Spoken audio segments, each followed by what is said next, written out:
Мен Жарылқаған қызы Ақниет. Менің отаным Қазақстан туристік экспедициялық жасақтар слетіне қатысамын. Мен дәл қазір Жаңаөзен қаласының Қарашаңырағы аталатын Қылысай ауылынан тұрмын. Менің нысана алған бағытым ол Қарақия ауданына қарасты Сенек ауылына орналасқан Табан ата әулиесі.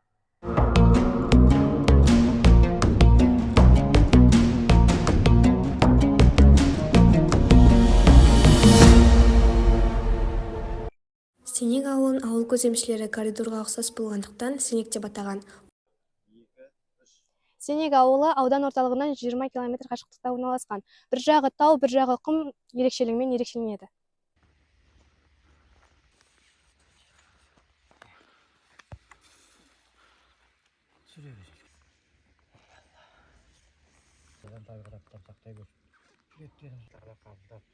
Atalarımız kortar жүріп жатқан. Қоя берсін. Жай баласына. Қағазыма қоя.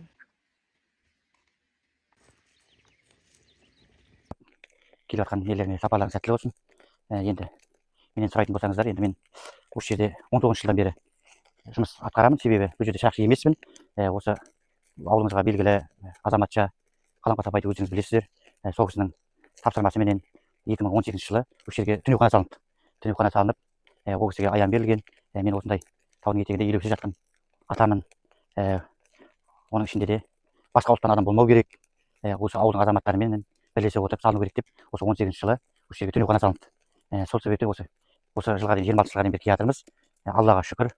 Табан ата 19 ғасыр аяғынан 20 ғасырдың басында болған жаугершілік замандағы түркменстер мен адайлардың соғысына қатысқан. Сол себепті Табан атаның руы белгісіз. Табан атаның аты бойынша қарастырылған деректер бар. Бірі оның табандылығы мен қайсарлығында десе, бірі ол кісінің табаны тиген жерге берекет қонады дейді.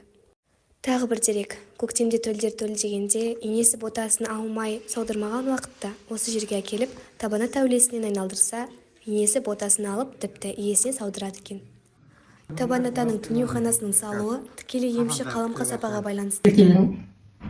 Сонау 19 ғасырдың бас жағындағы әулие болу керек. 19 ғасырдың аяғы, 20 ғасырдың бас жағындағы әулие болу керек.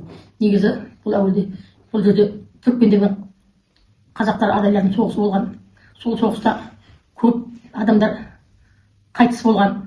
Негізі Табан ата әулиені менің естігенім бойынша осы түркмендердің қайтыс болған адамдардың әулиесі дейді. Ол түркмен ба, ол адай ма, оны білмеймін. Бірақ сол уақытта қайтыс болған адам сол жерленген. Басында ағашы бар, қасында көптеген қойылымдар бар. Әлемет салынбағанменен бас аяғын, мынау басы, мынау аяғы деп тастарға